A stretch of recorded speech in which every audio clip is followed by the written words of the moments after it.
Alright, so the Sienna died here in the driveway. The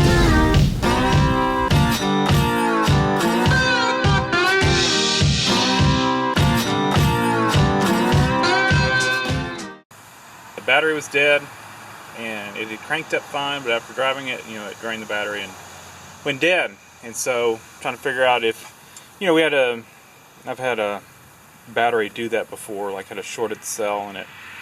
But check the battery seems to be fine. I did charge it, top it off. Battery is 4 years old, but it seems to be okay. But what I did find, let's crank it up.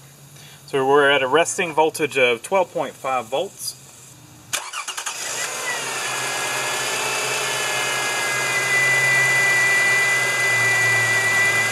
And as you can see, we've got 12.2 volts. Not good. So let me show you inside. 12.29, 12.3. But our voltage is lower than what it was resting. Inside, no lights, no battery light, no nothing. All seems normal. So, what happened? And just to show you, battery light does work. Turn the key on, got it running, battery light right there comes on, and then you crank it up, it goes out. So, what happened? Well, obviously we've probably got an issue with an alternator. I'll check and make sure it didn't pop some kind of a fuse going to the alternator, but we can check and make sure the main battery feed to the alternator has power. So either the alternator has failed, or this has a decoupler clutch, and what that does basically is it's a one-way clutch on the pulley of the alternator, and what it's made for, I don't really like them. I think it's just something additional to fail, but engineers are smarter than me, and what they determined was, say you give this thing, you're running at 2,500 RPMs or 3,000, and then you let off the gas, all the accessories are moving, at 3,000 RPMs, or give or take some, because of the crank pulley is going to change the RPM, but whatever. They're going at this speed. You let off the throttle, the engine RPMs are going to slow down. That alternator's got some, it's got some mass to it. It wants to keep going at that speed, until it winds down. And so normally, if it was directly driven by the belt, you let off, it's forcing that alternator to slow down. It's braking, not B-R-E-A-K, B-R-A-K-E. So it's like a brake, it's B-R-A-K-I-N-G. It's braking the alternator and making it slow down. What that one-way clutch does, they call it a decoupler clutch. It's basically a one-way clutch. What is, the belt is slowing down, but the alternator is able to freewheel and slow down at its own pace, basically, until it's slower than the belt speed. The clutch is going to kick back in and drive the alternator. That is what it's supposed to do, and what it does do. And this thing's got 170-something thousand miles on it. As far as I know, it's never had an alternator put on it. So I feel like our issue is maybe not electrical with the alternator. I'm wondering if that clutch has failed and we're not spinning the alternator. So, or it may be spinning, but it's not spinning enough, and maybe that's why the battery light is on, because it may be putting out just a little bit, but it's not enough to keep up with the draw on the electrical system on this car. That's the theory. That's what we're gonna try to figure out. Either way, I'm gonna go through real quick, check, power to the alternator, all that kind of stuff. But what we're about to do after I do that, is I'm going to show you how we're going to pull this alternator. And I'm sorry for this long intro, but I need to explain what was going on and before we get started. So we've got to get our belt off, and way down in there you can see my socket is on the tensioner, and we're going to push it towards the firewall. That'll release belt tension. We're just going to slip it off the alternator right here. So I'm going to do that real quick. Belt is slipped off. Don't know if you can see the shiny pulley down in there. And just a little trick here. So this tensioner, once you get the belt off, it's going to want to lay over here with still tension on it. You can't really get it off with the tension not on it.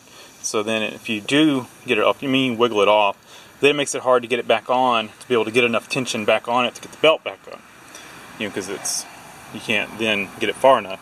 So what I like to do, just tie wrap it. I got 2 tie wraps on there.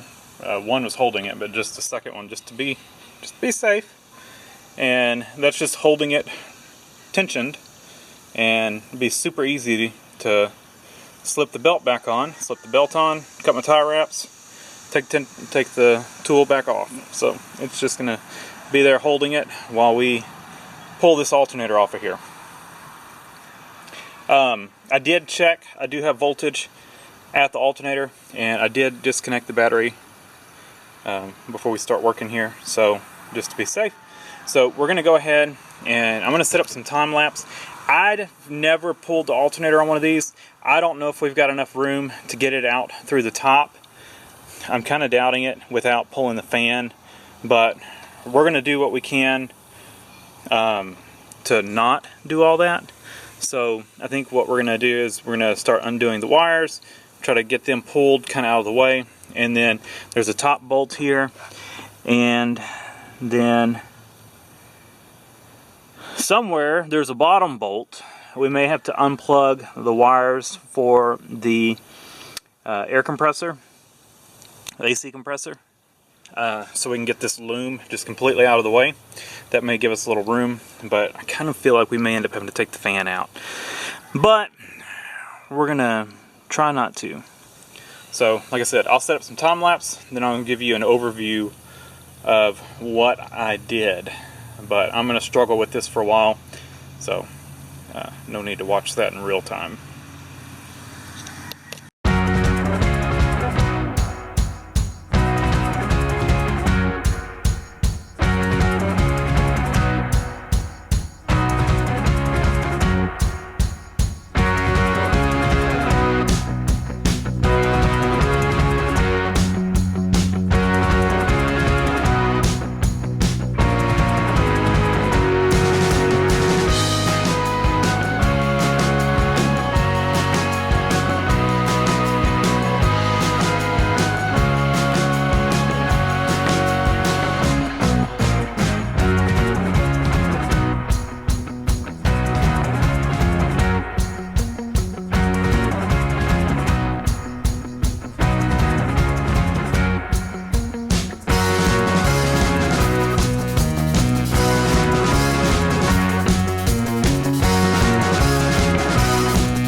Okay, so we're going to fast forward a little bit, or I'll fast forward y'all a little bit. Y'all saw me struggling a little bit, and there's a front bolt there. I have not done any research whatsoever. I don't have a repair manual or anything on here. We're just flying blind at this, and there's a front bolt, and it's still a little loose. I'm thinking there's a rear bolt. I felt around, and I don't see anything in the front, so I think it's probably got a rear bolt down in there. I can't get to it very well, so what I'm going to do is go ahead and I think pull. Looks like it would be down in that area right there. I think I'm going to pull the dipstick and the heat shield off the exhaust just so I can get in there better. But I really don't think there's any way this thing's going to come apart. So I'm going to give you a little tip here. It's going to make this front bolt easier. Go ahead, pull the fan shroud out, take your, and this is what I'm about to do. I'm going to take my top radiator hose off. I'm going to undo all this, and I'm not going to undo this lower radiator hose, I don't think, because I've gotten that bolt out. But that bolt would be so much easier to get out if you take that radiator hose off. And I think you'll be way ahead by doing that. I could get in around it, but if you're going to undo, I was trying to avoid opening up the cooling system, but I'm going to have to open it up anyway to get this fan shroud out, or the electric fans out. And so since I'm going to do that, hindsight, I would have taken that hose off. So take that lower radiator hose off. You'll have better access to that bolt. It's right around, I can't get in there to show it to you. Maybe once the alternator's out I can show you. But it's right around the tensioner, the belt tensioner. You'll feel, if you follow, just get your hand in there, feel the alternator bracket around, and then you'll feel a bolt. And it's 14 millimeter. I had the heck of a time getting a socket on it. It's kind of like almost too, you almost don't have enough clearance for a deep socket, but you can't get a shallow socket on there because it gets in the way of this upper radiator housing, radiator hose housing. I ended up using, I did end up getting a deep socket on there, but once I got it on there, my ratchet was too, I didn't have enough to grab on to the ratchet to get it out. So I went and grabbed my long handle ratchet to get in there and get it. If you don't have a long handle ratchet, what you can do, get you an extension, and like if you've got, as long as you got a round handle metal ratchet, put you an extension on a socket, slip it over your ratchet, and use that, or a little piece of pipe or something like that, and you can probably get it out. So I'm going to take some time. I'm going to take this air box off, get all this stuff out of the way so we can get the electric fans out. That's going to make this so much easier in the long run. The more I look at this, the more I think, if I'm going to have to get in there to get that, I don't want to fight with this thing and, in this small little cramped area trying to get this thing out, and then we still not be able to sneak it out through here. I'm looking at this space right here. There's no way that's coming out without pulling the fans out. So I'm going to do that real quick.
Now things have escalated.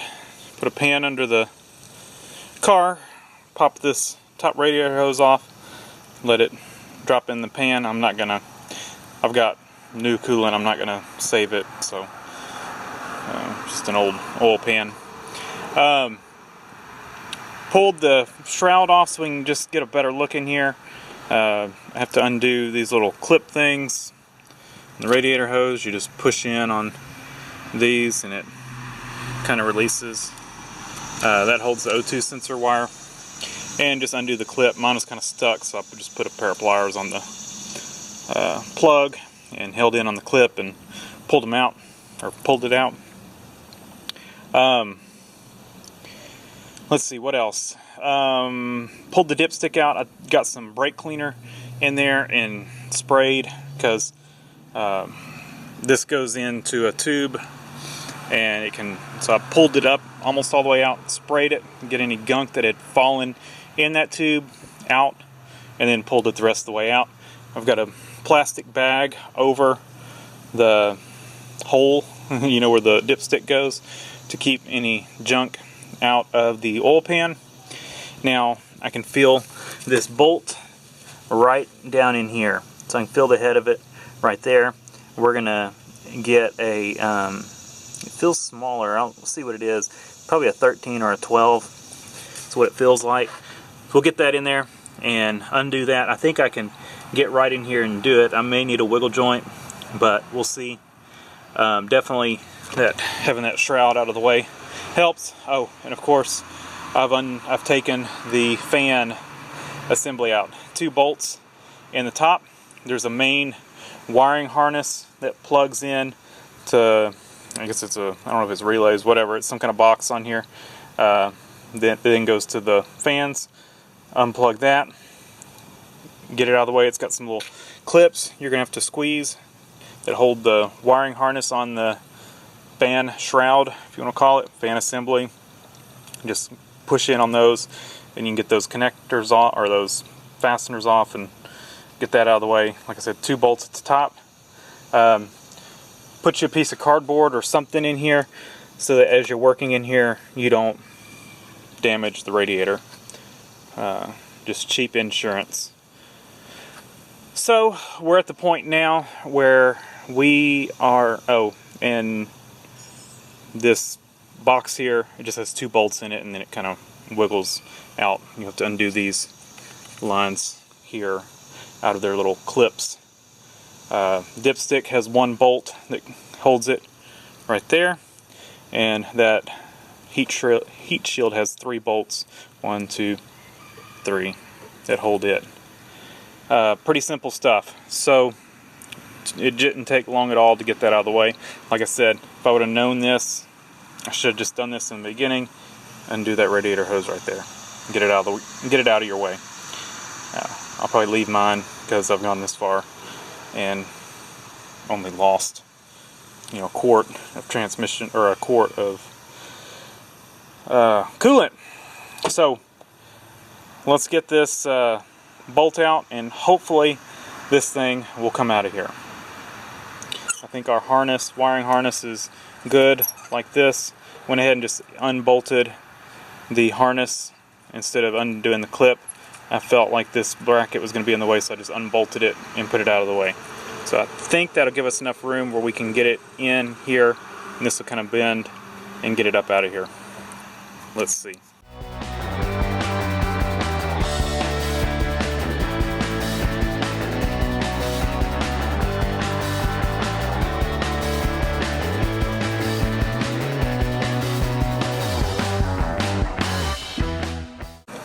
It's out. Not too difficult. So I was kind of hoping it was the decoupler pulley, and I'll show you what I mean by this. So if we just kind of gently come in here and stop the blades from spinning, you can see it's freewheeling. And it's smooth, it doesn't feel sloppy or anything. But then if you take it, you go the other way, you know, can't really do this. Let's see, it's hard to show. It's tight. It is not slipping, so it's fine.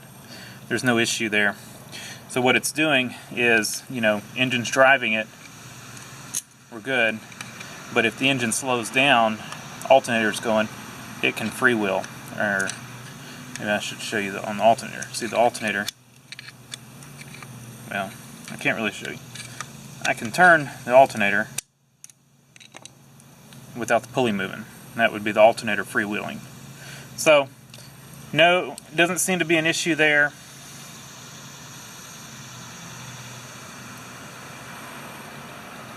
I'm not real sure why it failed, but what we're going to do is I'm going to take this to the parts store. I'm going to let them test it, put it on their tester, and we're getting power to it.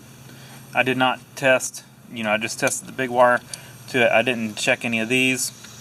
I didn't pull a wiring diagram on this thing. Like I said,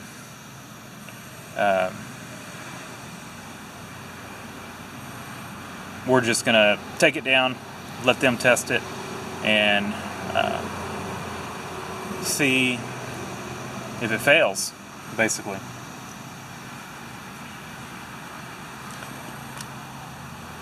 Guess we could take the cover off a little bit, poke inside a little bit, but I think we're just going to go let them test it, not worry with it. Well, $200 and something later, we're back with a alternator, Gates belt, alternator, and 2 cans of brake clean, and some of those little oil filter, oil plug gaskets, because I needed some of those. And it was like $279, so it's not a cheap alternator. It's about $210, I think is what the alternator was. And of course the Gates belt was like I think it was $43. And we are replacing a Gates that was already on here, that I put on here. And so we're going back with another Gates. And this one that's on here has been on here 50 or 60,000. It's starting to get a little bit of cracking in it. And so we'll just want to go ahead and replace that while we're here. I can show you a little bit more on these bolts and the brackets. So that one bolt that you get to from the front is this one right here. So like I said, with this hose out of the way, it's a little bit easier. And then that one that was in the back is actually part of this bracket right here. And you could unbolt this bracket, or I was able to wiggle the alternator out without taking that other bolt out. And I guess that's just a brace for it. So I didn't undo that other bolt in that bracket. And we're going to try to not have to undo that when we go back together with it. So I'm going to try to wiggle this thing back in there. I did have them test the old alternator, and it came back as their machine couldn't read it. Like, it wasn't a pass, it wasn't a fail, it just couldn't read it. So I guess that's an inconclusive result. I don't know if that's kind of a failure or if their machine just won't do this alternator. I don't know. But they had all the stuff that plugs it in, to connect to it, and and then they had the car information to plug into it and all that kind of stuff, and I guess it was just inconclusive.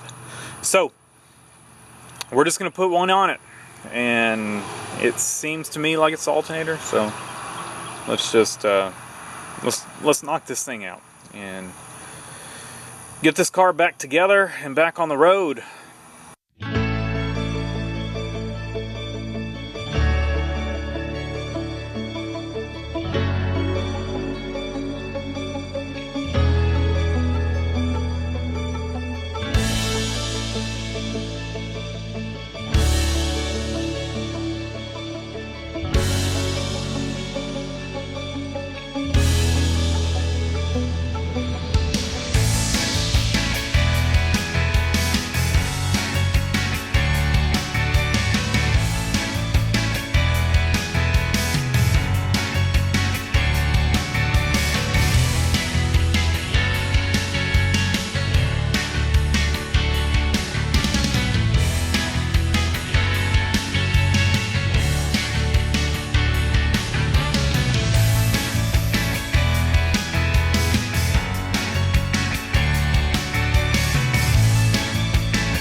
telling you right now, the routing, the serpentine belt on this thing sucks.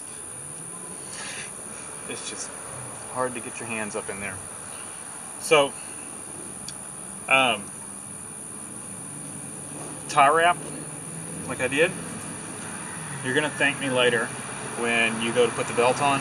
This makes this job a million times easier. You can get all the belts like they should be without, if you got a helper to hold it, that's fine. But if you're doing this by yourself, tie wrap this thing, it's gonna make this job a million times easier.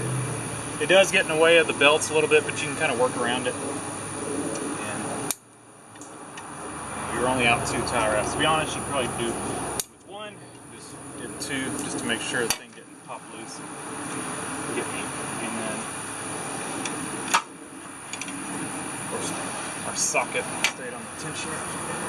Go down in there and get it. Down in the abyss, actually. Let's just do this. Put this back on it and try to get it off. This thing has broken. It broke. It's just a cheap Harbor Freight when I had it years, but it finally broke out. The 3/8 drive part of it broke out of the thing, so I welded it all back together. It's stronger now than it was because it was just kind of tack welded. Now it's fully welded over to the solid part. It broke out in the thin part of the sides. But when it did that, it made the spring a little weak, so it doesn't hold the socket as well as it used to. Anyway. Alright. So, we check our tray right here. The only thing we've got left is a nut from, kept the nut from the old alternator. And then we've got our 2 bolts for the air intake. But I'm going to go ahead, we don't have any other bolts. Nice little trays Toyota made here. Put stuff. We don't have anything else here. I'm going to double check the routing, make sure, feel around all the pulleys to make sure that, and this other one back here, I think it's water pump, feel that it's in good shape, it's on like it should be. And then I'm going to go check down there at the crankshaft. Pull that, if you pull the wheel off, and there's a little splash shield on the fender well, take that off. Makes this job a lot easier as well. I'll show you. I was actually in the middle of, while I had the belt off of it, the harmonic balancer on this thing looked awful. The rubber part was disintegrating, and it had a leak at the crankshaft seal right there for the harmonic balancer. And so I popped while I had the belt off it, I popped the harmonic balancer off, replaced it, and put in a new seal. So I had to have that cover off anyway, but I will show you real quick. Get y'all off the stand. Pull the wheel off. This little cover right here. And that'll make, now, that's if you're replacing the belt. I replaced the belt, but if you're just doing the alternator, you should be able to just slip it back on. Because it shouldn't have fallen off of everything. But like I said, if the belt needs replacing, now's a good time to do it because you've got it loose. So, but I've checked all around. It's in all the grooves, and I can go start this thing up. I'm gonna hook the battery back up. I'm not gonna put the air box on it yet. I'm not gonna put this cover back on it, and that's just in case it doesn't work. I'm not going to put coolant back in it yet. I'm just going to crank it up, see if the alternator's charging. If it is, then we're going to, fill it up with coolant or finish filling it up. It's just a little bit low. We didn't drain it or anything. It's just a little low. So we're going to do all that just in case it's not working and we have to take it back off. Because I have gotten dead alternators and starters before. Had pretty good luck from O'Reilly's though. That's where I got this one. So hopefully it's a good one. I don't know if you can see this or not. I don't know how to get it where you can see it better. 12.61 volts. And let's see what happens when we crank it up.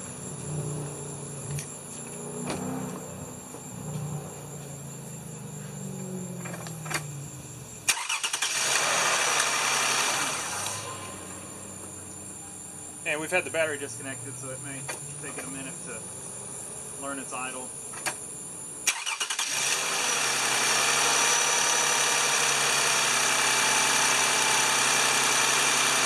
Woohoo! 13.96. We're in good shape.